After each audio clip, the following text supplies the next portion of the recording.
Congress party మొన్న జరిగినటువంటి assembly ఎన్నికల్లో మరి అనేక రకాల వాగ్దానాలు, ముఖ్యంగా రైతాంగానికి మేము గత ప్రభుత్వం ఏదైతే కటింగ్ల పేరుతో రైతులను దోచుకున్నదో అలాంటి దోపిడీ లేకుండా, మరి ఒక కిలో కూడా కటింగ్ లేకుండా రైతాంగం దగ్గర ప్రతి పండించిన గింజ కొనుగోలు చేస్తామని, అదేవిధంగా ఈ పంటలకు 500 రూపాయలు ఒక క్వింటాల్కు బోనస్ ఈ రాష్ట్ర ప్రభుత్వం ఇచ్చి మరి రైతులను ఆదుకుంటామని చెప్పినటువంటి ఈ యొక్క రాష్ట్ర ముఖ్యమంత్రి మరి అధికారంలోకి వచ్చిన తర్వాత మరి రైతాంగాన్ని పట్టించుకోకపోవడం నిజంగా కూడా దురదృష్టకరం.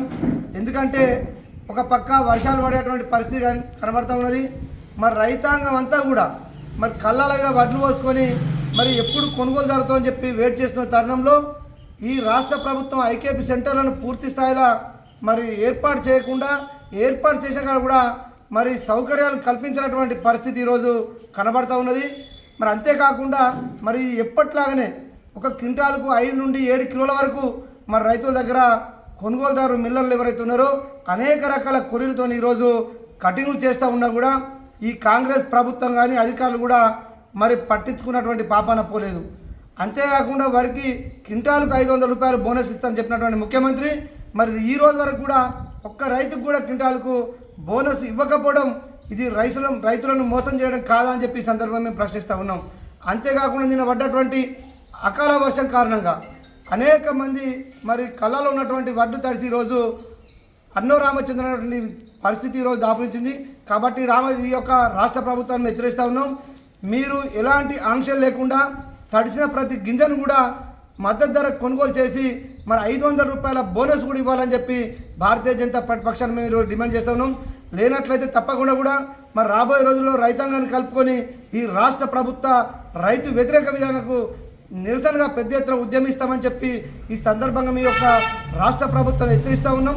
అంతేకాకుండా రైతులకు డిసెంబర్ 9వ తారీఖు తర్వాత 2 లక్షల రుణమాఫీ ఇస్తా, మీరు బ్యాంకులో పోయి తెచ్చుకోమని చెప్పినటువంటి రేవంత్ రెడ్డి మరి ఈ రోజు 8 నెలలు గడిచినప్పటికీ 6 నెలలు గడిచినప్పటికీ ఎందుకు రైతులకు రుణమాఫీ చేయలేదో మరి చెప్పాలని చెప్పి మేము డిమాండ్ చేస్తూ ఉన్నాం. మీరు రైతులకు ఇచ్చిన హామీ ప్రకారం రైతాంగం పాపం బ్యాంకులలో లోన్ తెచ్చుకొని ఈరోజు మాఫీ చేస్తారని చెప్పి లోన్లు కట్టని కారణంగా అనేక మంది రైతులకు ఈరోజు బ్యాంకులలో డిఫాల్టర్గా మారి మరి రాబోయే రోజులలో వారి యొక్క కుటుంబ సభ్యులు, వారి పిల్లలు ఎవరైనా ఉన్నత చదువుల కోసం విదేశాలకు వెళ్ళాలంటే మరి బ్యాంకులు లోన్ ఇచ్చేటువంటి పరిస్థితి లేదు. మీరు డిఫాల్టర్ మారిందని చెప్పి వారికి లోన్ ఇచ్చేటువంటి పరిస్థితి. దీనికి కారణం ఈ కాంగ్రెస్ ప్రభుత్వం అని చెప్పి నేను తెలియజేస్తా ఉన్నాం. అంతేకాకుండా 6 గ్యారెంటీల పేరిట అన్ని వర్గాల ప్రజలను మోసం చేసి మరి ఓట్లు వేసుకున్న తర్వాత ఈరోజు ఒక్క గ్యారెంటీని కూడా అమలు చేయనటువంటి ప్రభుత్వం ఈ యొక్క కాంగ్రెస్ ప్రభుత్వం తెలియజేస్తూ ఉన్నాం. ప్రతి మహిళకు 2500 రూపాయలు మరి ప్రతి నెల అకౌంట్లో వేస్తా అని చెప్పినటువంటి ఈ యొక్క ముఖ్యమంత్రి మరి ఎక్కడ వేసిండో సమాధానం చెప్పాల్సిన అవసరం ఉన్నది. చదువుకున్న విద్యార్థినులకు స్కూటీలు కొనిస్తా అని చెప్పినటువంటి ఈ యొక్క ముఖ్యమంత్రి 4000 పెన్షన్ వృద్ధులకు, అదేవిధంగా 6000 పెన్షన్ ఈ యొక్క వికలాంగులకు ఇస్తా అని చెప్పినటువంటి ముఖ్యమంత్రి నేటికి కూడా పాత పెన్షన్ విధానాన్ని కొనసాగిస్తూ మరి ఈరోజు కొత్త పెన్షన్ ఎక్కడ కూడా మరి అమలు చేయటువంటి పరిస్థితి ఈ తెలంగాణ రాష్ట్రంలో కనబడుతుంది. కాబట్టి వెంటనే రాష్ట్ర ముఖ్యమంత్రిని డిమాండ్ చేస్తూ ఉన్నాం.